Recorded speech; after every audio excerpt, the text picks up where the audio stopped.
It's your birthday today, Bubba. How do you feel about that? You want to go chase squirrels? Okay.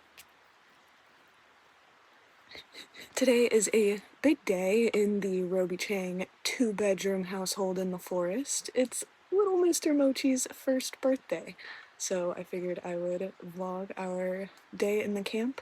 This is one of his favorite forests, mostly because there's lots of squirrels, and all of the trees have tons of moss on them, so it's really easy for him to climb up. And luckily he knows how to get back down, so we might take him for a little hike later, and we're gonna make him a birthday cake for dinner, so I'm excited for that. It feels a little silly to be this excited about a cat's birthday, but if I'm honest, Mochi is kind of like our kid. We don't want kids. I've never wanted kids my entire life, and I think living in a van, I'm very content with having our little van kitty. And so Benji brought up the point, he was like, this is literally our kid's first birthday. Like, when are we gonna be celebrating our first kid's first birthday again? And I was like, you're right. So we're gonna be making him a cake.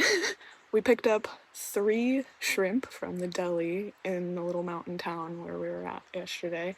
And while we were there, a woman overheard us, and I saw her just smiling at us from the meat section when she heard us, but then she came up to us in the store later on when she saw us. She was like, I just have to say, it's so cute that you're making your cat a birthday cake, like my husband did that, yada yada. But yeah, I always enjoy little interactions with strangers like that in public when it's pleasant, and it reminds you that the world is indeed a good place where people are just finding joy in making birthday cakes for their cats. Mochi!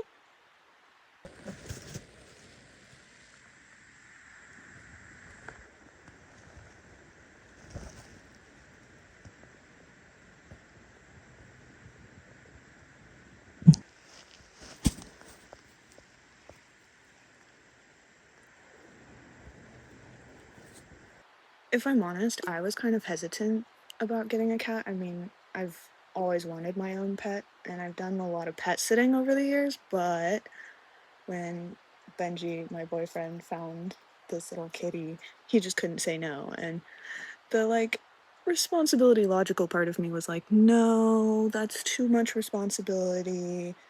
But now that we have him, A, he's great, and B, he's just endless entertainment. Like, we just sit and watch him outside and enjoying life, and like, look at him. Where you going, bud? Oh.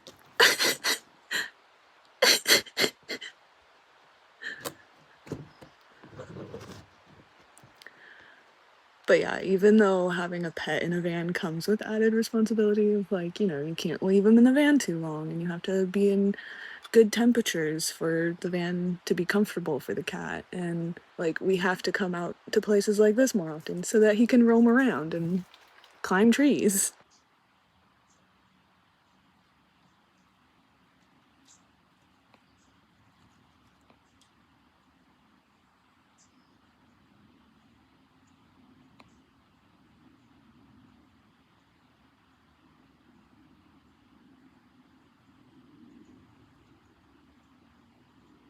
Bubba!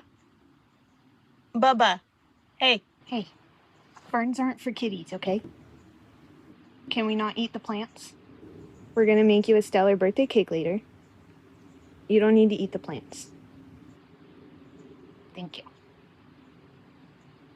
Speaking of added responsibilities and various plants and animals, though, part of the responsibility is now we have to keep eyes on him, right? We have to make sure he's not eating plants that he shouldn't be and eating animals that he shouldn't. He does a great job of catching mice. My boyfriend's gotten many mice in his van, but he doesn't kill them. He just gets them and plays with them so that we can take them out of the van and walk them far, far away. But something that I wanted to mention in terms of plants is something that we do if we don't know what a plant is in a certain area, especially because we travel a lot. So we're in different places with different plants all the time. So if I don't know what something is, I'll take a photo of it with my iPhone, and then when you swipe up on a photo on an iPhone, it will give you more information, and it'll generally pop up with a plant identification, which is really handy because then I can just cross-check, make sure that that's the actual plant that I'm looking at, and then Google that plant and cats and just see if there's anything we should know. Fun fact that I didn't know is that specifically cats can't eat monarch butterflies or their caterpillars, but that's not because of anything in the caterpillar or the butterfly itself. It's because of what the caterpillar and butterflies eat, and the plant that they eat is toxic to cats. So if the cat eats the butterfly, they're also eating the plant, which is interesting. A lot of toxic things just cause like mild irritant in the stomach, but there are plenty of things to be aware of if you're going to be having a cat out in nature like this. Another thing, he gets pine sap stuck in between his toes and on his fur sometimes. Something that really helps with that is coconut oil and a paper towel, and you can just rub it off. Coconut oil is safe for cats, so. He's just so precious. Come here, Bubba. Nope. He's on the prowl.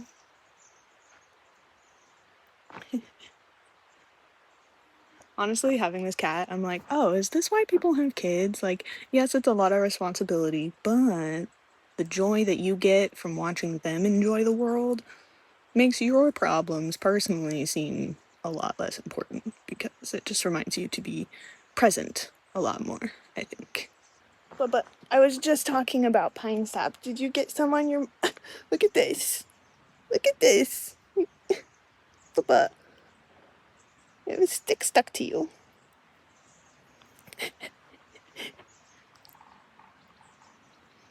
Yep, you definitely smell like pine sap.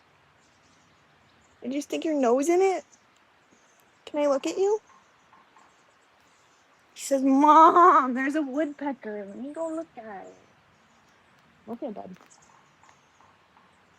Go inspect.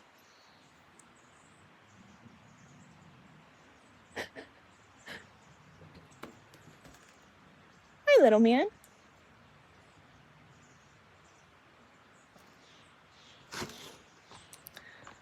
If you have a cat, I want to know down below how many names does your cat actually have? Like, this is Mochi, Van Cat Mochi, if you want to follow on Instagram and things like that. But his names are also Bubba, Little Man, Goofy Goober, Dingus, Momo, Crazy Kitty, the Panther, and Shathid when he's being a shithead.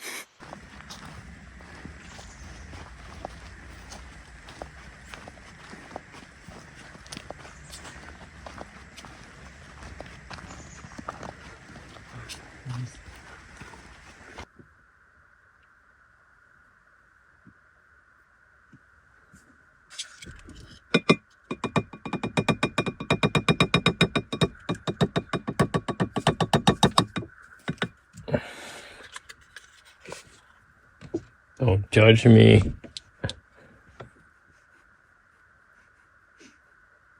Don't judge me. I know I'm being a fucking weirdo now.